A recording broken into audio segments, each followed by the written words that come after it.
اللہ من الشیطان الرجیم بسم اللہ الرحمن الرحیم السلام علیکم ورحمۃ اللہ وبرکاتہ۔ نیک ساتھی، اچھے دوستوں کی صحبت، اچھے لوگوں کی صحبت بہت ضروری ہے۔ برے لوگوں سے بچنا بھی اسی طرح بہت ضروری ہے کہ اچھے لوگوں کے ساتھ بیٹھیں گے تو ہمارے اوپر اچھے لوگوں کی صحبت کا اثر ہوگا،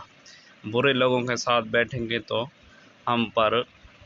انہی لوگوں کی صحبت کا اثر ہوگا، اور اچھوں کے ساتھ بیٹھیں گے اچھائی کا رنگ چڑھے گا، اور بروں کے ساتھ بیٹھیں گے تو ہم پر وہی برائی کا رنگ چڑھے گا۔ اسی بارے میں ایک احادیث مبارک میں رسول اللہ صلی اللہ تعالی علیہ وآلہ وسلم نے کچھ اس طرح ارشاد فرمایا: نیک ساتھی اور برے ساتھی کی مثال کستوری بیچنے والے عطار اور لوہار کی سی ہے۔ مشک بیچنے والے کے پاس سے تم دو اچھائیوں میں سے ایک نہ ایک ضرور پالو گے،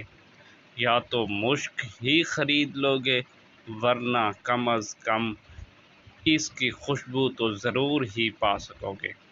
لیکن لوہار کی بھٹی یا تمہارے بدن اور کپڑے کو جھلسا دے گی، ورنہ بدبو تو اس سے ضرور پالو گے۔